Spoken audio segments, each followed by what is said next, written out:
Hi, this is Kai. I've got some material I want to cover regarding innovation ecosystems, and it's the first of two. The second one that will follow will look a little bit more at startup communities. The material comes in part from a number of presentations I've given over the last year or two on open innovation strategies, as well as the recent presentation I did on the Innovation Coalition idea that is part of a broader innovation ecosystem initiative that I've been working on for a number of years. So let me begin by pulling up some slides. So just one second here, and I'm going to pause this and then restart it when I've got my slides ready. The notion I've used for, oh gosh, a number of years about Alaska's innovation ecosystem startup community has generally been to try and present this as a new pipeline of economic development for the state. And I use the pipeline analogy, obviously, because the state of Alaska is very familiar with pipelines and the value that it creates, as well as some of the ideas on how it has to function to be able to aggregate all of the oil from the smaller fields up on the North Slope, and then manage a process that moves along from pump station to pump station, as well as getting it through valleys, across rivers, up and over passes, and then finally down to the terminal and on to the ships for movement. And I think all of that presents a really interesting analogy for the challenges of taking innovation from its raw form of ideas and helping it along the way through an iterative process that develops it into a more refined, if you will, to use that analogy, final business venture and the value that it creates.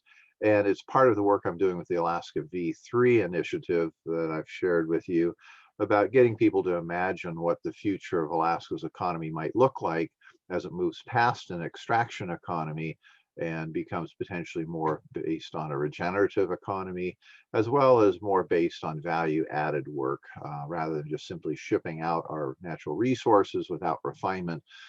Instead, looking to how we add value here in the state to those products and other business opportunities. So anyway, that's kind of the pipeline analogy I keep using here.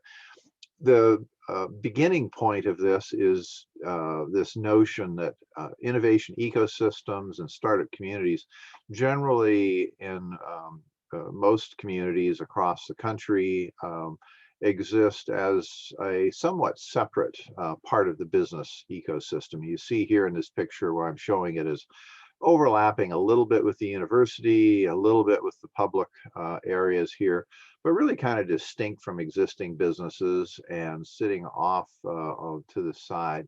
And in many cases, this is how startups are seen, and the innovation activities is an important area, but not as important as big as these other three areas, and somewhat removed and in fact separate from the existing business environment. You don't generally see chambers of commerce, for example, having an active effort to support innovation entrepreneurship. And to some degree, it's because they kind of see it as competing with the existing business. If a new business starts up, the fear is that that's going to be taking away business from an existing business. And I think the truth is far from that. Yet to some degree, I acknowledge that the underlying idea that new businesses come along and displace old ones is happening.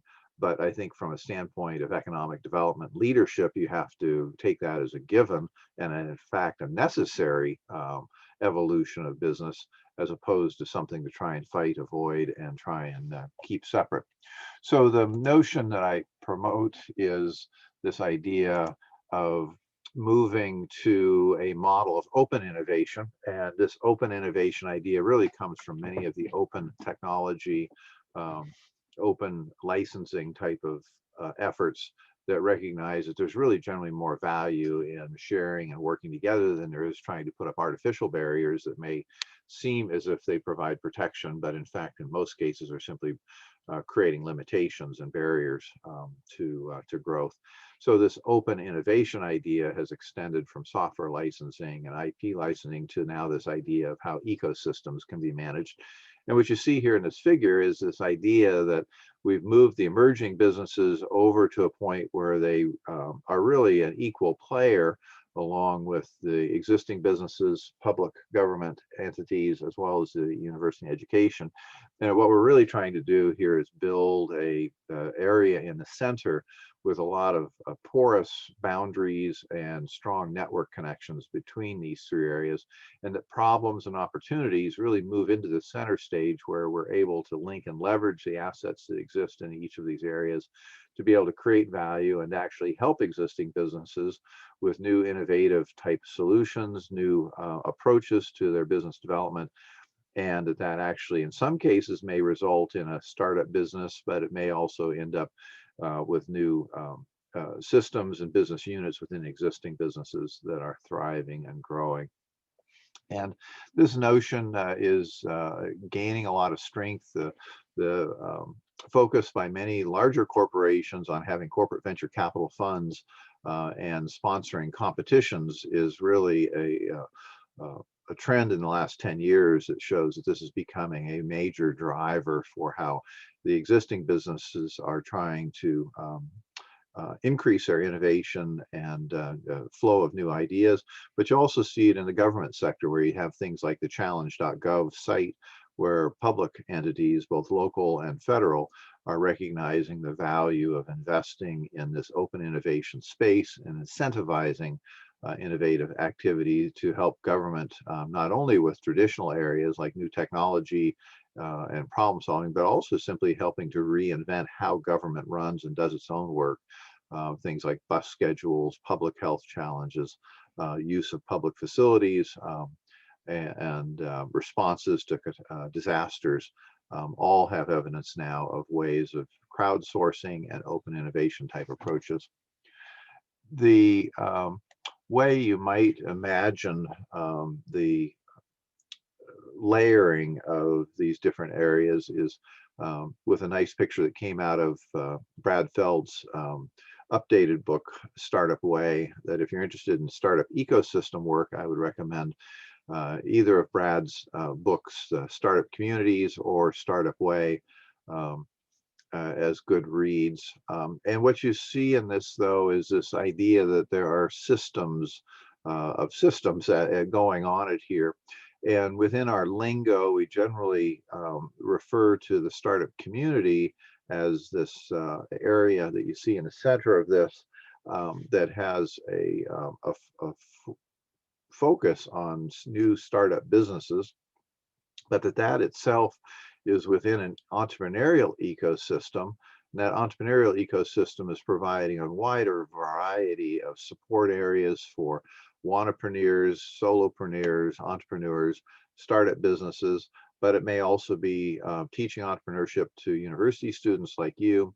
It may be providing entrepreneurial education to existing businesses, but it recognizes a wider range of entrepreneurship beyond just a startup. And that is all then contained within innovation ecosystems that looks out beyond the idea of new venture formation and entrepreneurial activity to the idea of how do we become more innovative in solving problems. And it's here that you really see open innovation coming to play, where this innovation ecosystem crosses all boundaries with both startups and entrepreneurial efforts, but also existing businesses that are looking for tech transfer from a university, for example, or they may be working with students or a startup to be able to solve a problem. Those then all lie within our economy, and finally, those are all part of our society.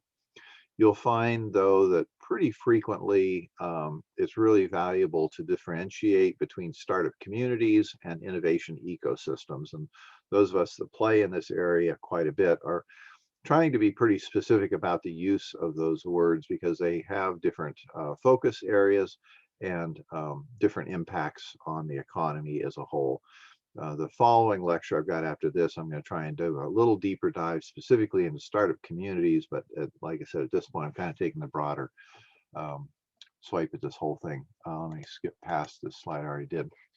Part of the idea behind open innovation in that area in the center is to recognize also that whereas startups by themselves tend to be primarily focused at creating some new product or service, which would really be the operational portion of this value creation area here, where you're making a new widget, a new product, a new service. The innovation ecosystem and the open innovation focus provides a way to broaden that perspective to understanding that value is created through the development processes that businesses have on new products and services for the existing businesses, innovative new solutions to marketing and sales, as well as innovation in the support and after sales service. And not even shown on here is even the innovation in back office type activities. Here in Alaska, for example, one of the open innovation examples that's come to my attention has been a few years ago. GCI, of course, our largest telecommunications company, needed a solution on how to manage the billing function for some of the different jurisdictions we had in Alaska.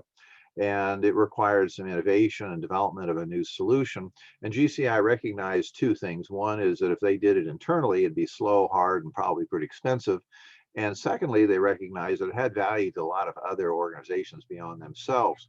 And so rather than developing it in-house and dealing with the potential risks and costs of doing in-house, they basically sponsored the creation of a new startup company whose effort would be to try and create this solution, and in creating it, not only provide it back to GCI, but to also recognize that they could potentially find investment funding to develop it, market it, and sell it to many other organizations, not only in Alaska, but around the country. And that was successful in developing that solution, essentially avoiding their internal costs of doing the work, and yet they got the benefit of creating that. And it's just one of many examples of how there are many areas of innovation that can benefit existing businesses and still create startups. The same area or example comes out when you look at some of the work we're doing with the municipality of Anchorage, trying to understand different back-end processes and products and services that the city needs to buy, that they're currently having to buy from out of the Anchorage area and importing them. That maybe we can figure out how to incentivize entrepreneurs to be able to provide those solutions at a capable and competitive offering that meets the capacity requirements of the municipality. So I guess the point I just want to reiterate here is that this idea of innovation activities is much broader than just a product or service. It may be innovation in all of these other processes of existing businesses, as well as back-end processes. So this open innovation process is really going on around the world. It's changing how the world is innovating right now. There's many different sites where open innovation challenges are being hosted, and you can find examples of this at things like innocentive.com, where you can go on there and you can find all sorts of requests for ideas, competitions for different problems that allow people to participate in the challenges people are having. And here in Alaska, we've done some in the ocean technology innovation area. That Otis one, Volt 49 was a renewable energy sprint that we did. Our Grow Space has looked at indoor growing and hydroponics, and Health Tie is a local open innovation program here that's looking at healthcare related technologies at this point. Kind of jumping ahead in terms of what does this look like when you do open innovation. There's a great study that I've used to help illustrate this that comes out of Europe that looked at a more longitudinal assessment of how open innovation was changing how businesses were doing work to try and find solutions or problems. And this study brought together folks in the airport, air transportation industry, insurance industry, and financial technology. And it provided some broad statistics across those areas, looking at this, 60 to 100 applicants in phase one. That got winnowed down to the smaller number for phase two, and then an even smaller number for phase three. What's particularly interesting about this study, if I can get myself out of the way of the video here, is this graph that showed what happened as a result of the level of engagement. And what this is showing is if you correlate the relationships that developed between whether the solutions that were being developed were a peripheral support process, kind of like that billing example I gave you in the GCI example, or if it was part of a core process, that it was that the solution they got was something that was part of their everyday business. Um, and then that's on the vertical axis, and the horizontal axis is looking at the question of what was the degree of co-creation that was going on in terms of whether the companies that were sponsoring these contests were highly involved in developing and commercializing the solution, or did they have a low level of involvement in that? And what came out of this work was an understanding that if the solution being developed by this innovative new entrepreneurial solution tended to be at the high end of a core business and at the high end of co-creation, that there tended to be more equity investment being made in those new startup ventures, primarily because since it was a core business and a high co-creation, the businesses that were sponsoring the contest wanted to have an equity stake. That is, they wanted to own a piece of the results so they could control it, as well as have a more direct path to potentially acquiring it if they wanted to down the road.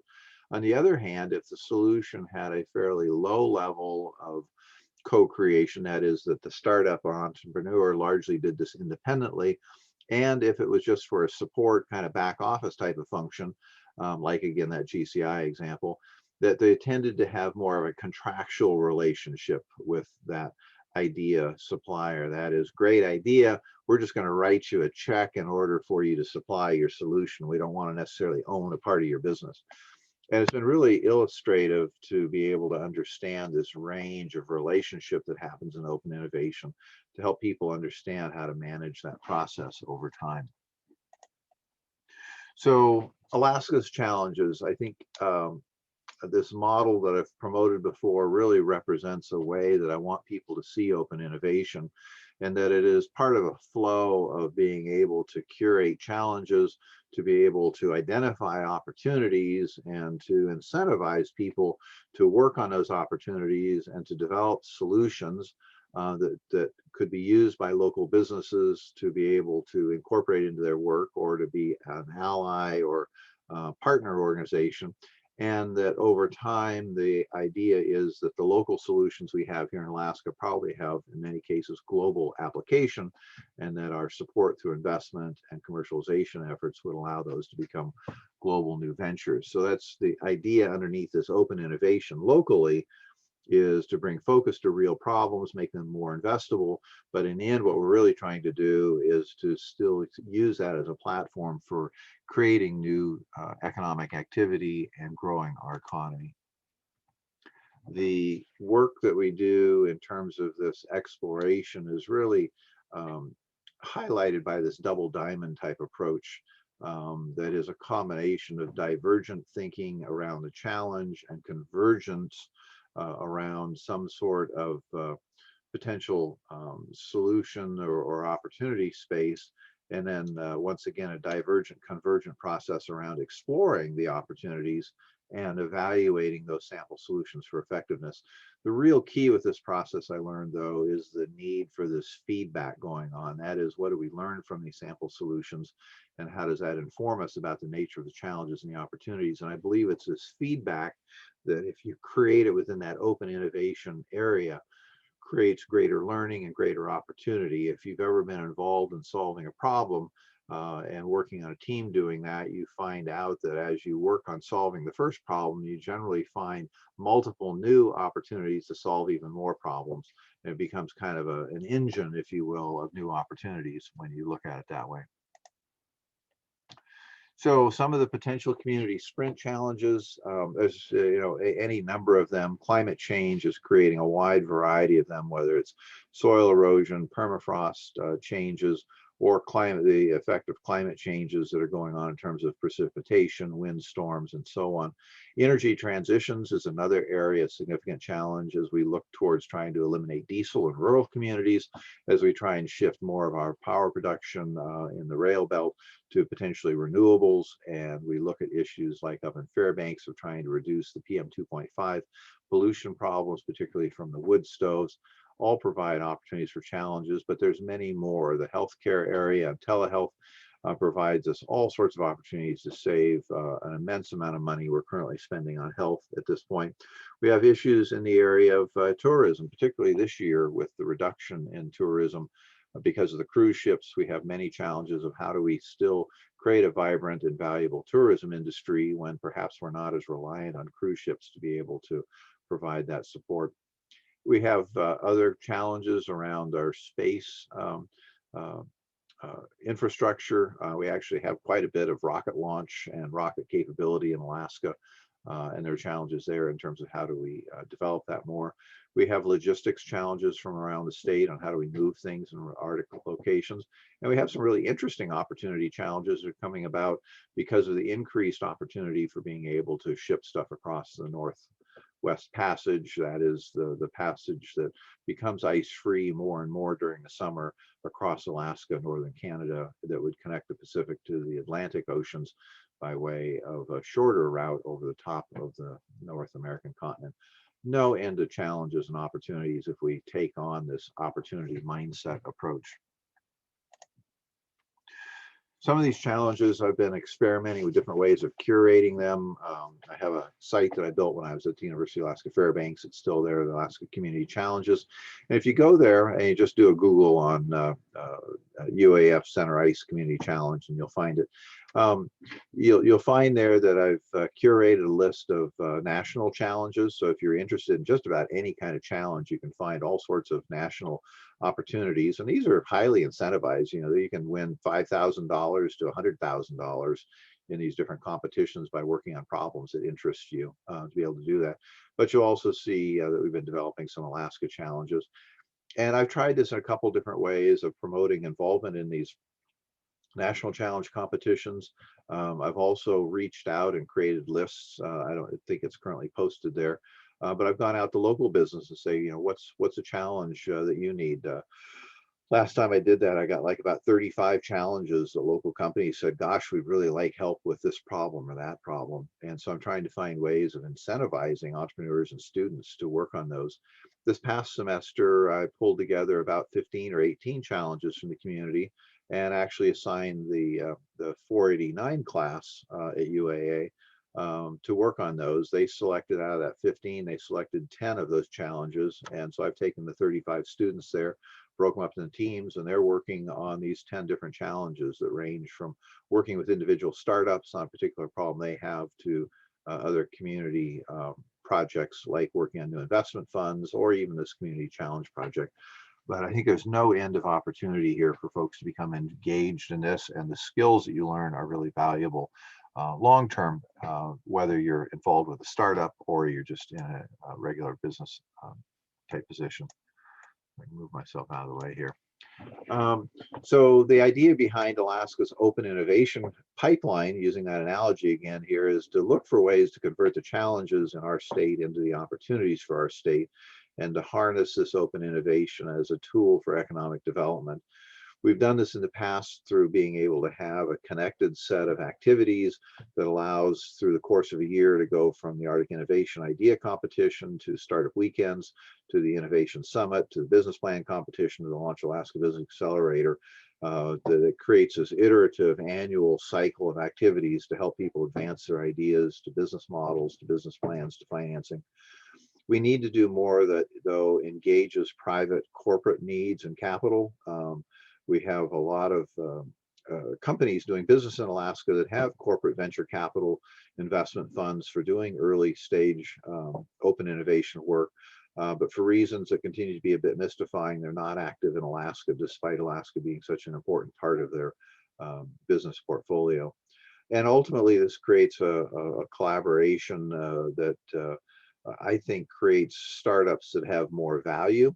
And because they're based upon open innovation needs, there's more market pull, if you will, that there's somebody that says, I need this solution. And rather than waiting for entrepreneurs to try and guess at a viable business idea, there's really an opportunity to say, here's somebody that already needs a solution. If somebody just build it, they'll buy it. And I think that that's an important way of building that.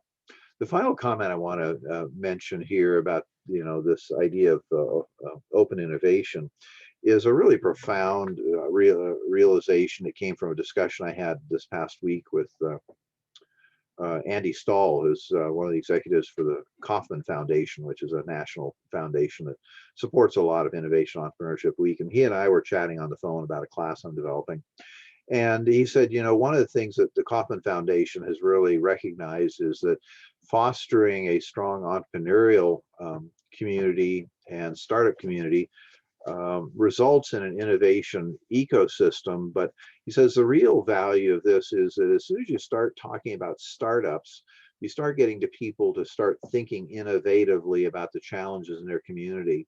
And it begins to ripple out from there. So it's not just now an effort that starts creating startups and maybe helps some existing businesses, but it changes how people think about the problems that they see in their communities, whether it's roads and potholes, whether it's healthcare systems, whether it's schools and education, that it starts helping people move into a mindset of how do we understand the problems, how do we see the opportunity in there, and how do we work together to try and provide a solution.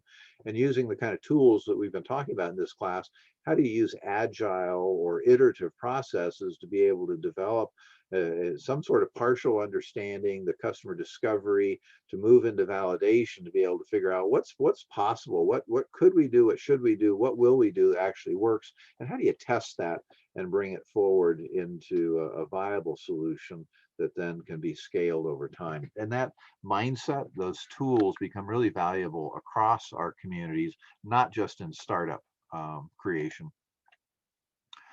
Now, the other thing I'd like to, tease you with is this idea that I found down in Hawaii, where they recognize that innovation is actually potentially an economic sector. And that's to say, for those of you who haven't necessarily done a lot of sector analysis, here in Alaska, we have different economic sectors. We have the oil and gas as an economic sector. The seafood industry is an economic sector. Healthcare is an economic sector.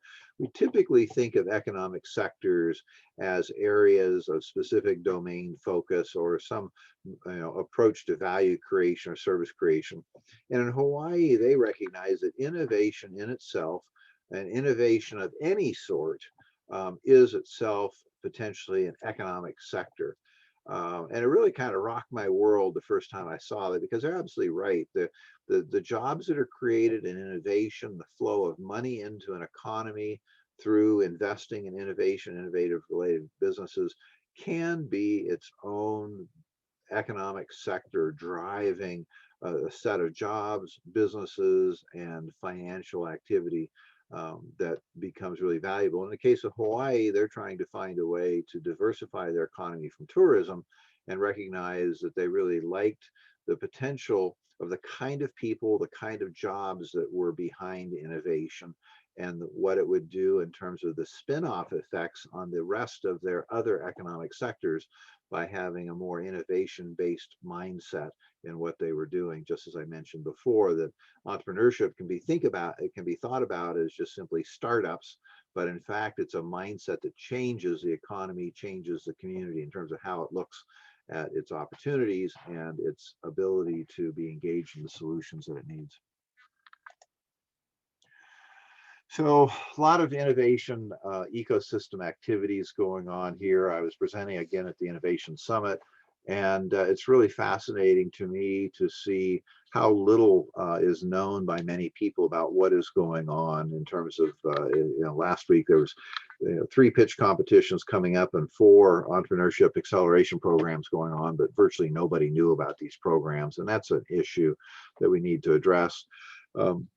That's fairly simple, but we have much more complex challenges around the innovation ecosystem because we don't have the methods to be able to figure out how many startups are out there, how much funding they're looking for, what kind of jobs are they creating, what sort of jobs are they trying to hire for, just a bunch that we don't know. So I've been pitching the idea of creating a innovation ecosystem coalition to be able to try and deal with this.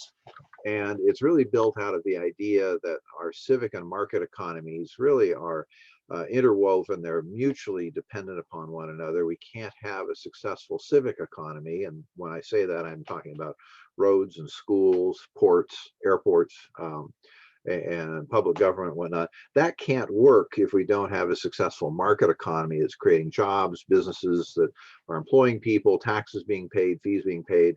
Those two have to work together. And in the same way, you can't have a successful market economy, good businesses, if the civic economy isn't working. A market economy can't function if it doesn't have good roads and airports for people and goods to move around. They can't find people if you don't have good schools that are training folks that are employable with the right skills you need. We have to create this collaboration, and it typically has to be at this boundary where there's really unique opportunities to create value, mutual value that both strengthens the market economy as well as the civic economy and society as a whole. In the past, and this goes back 5 or 6 years ago, our innovation ecosystem really was guided by a group that was called the Entrepreneurship Edge. This group met monthly. It developed an annual calendar of activities. Its focus was really on the Alaska Business Plan competition, but they also offered other activities in terms of the coaches and speakers series. And it really had a who's who of different agencies and organizations from around the state that participated in this ecosystem. And for reasons that are very tangled up, this largely went away, and our ecosystem has been a bit haphazard and siloed for the last 5 years as a result of that. There's still a lot of great things going on, but it's become hard to see what's happening, and we've had instances here of late where multiple organizations, sometimes even the same organizations, are doing multiple things that overlap and conflict with one another, and we've kind of lost that pipeline approach that I think was so valuable before, and now we've just got this huge lake of stuff going on, and you can't really see how things are moving through from one stage to another. So I'm advocating that we look at developing some sort of platform solution that is a way that all the different organizations, activities, and people can start tying together and sharing what's going on in some sort of platform to be able to network and link and leverage their assets, and to be able to take the current components that we do have going on that I mentioned are kind of siloed in terms of different groups, different activities, and current communication programs, and find a way to be able to help tie these together so people can see what's going on, that new startups have easier access to the resources they need, as well as that needs and priorities are sorted out collectively and then communicated consistently across the ecosystem and to policymakers and politicians. The model I'm using for this is the Calgary Innovation Coalition. It came out of this Alberta Innovates program that wanted to have a stronger regional innovation network approach. And they set up a big, hairy, audacious goal of trying to create 1,000 new tech startups by 2031. It began with an assessment of the ecosystem, and then its real magic, if you will, was being guided, the coalition being guided by a board of fellows that were trusted ecosystem leaders that helped attract in all of the different players because they trusted who was running this. And the idea was to help improve the flow of money to the individual organizations versus trying to funnel it all through one organization. So they weren't trying to take anybody's money, but they were trying to coordinate the priorities for the money that was spent and the need for more money as a result of creating more trust and communication and identifying gaps. The real value of this whole coalition, though, turns out to be that they were able to aggregate the metrics across all these different innovation activities in order to be able to see the true full impact of the innovation. In the past, and this is definitely going on in Alaska, all the programs individually are doing good work, but nobody has any idea what the aggregate impact of that work is, or how companies and activities move from one program to another, and through that iterative growing process become more successful over time.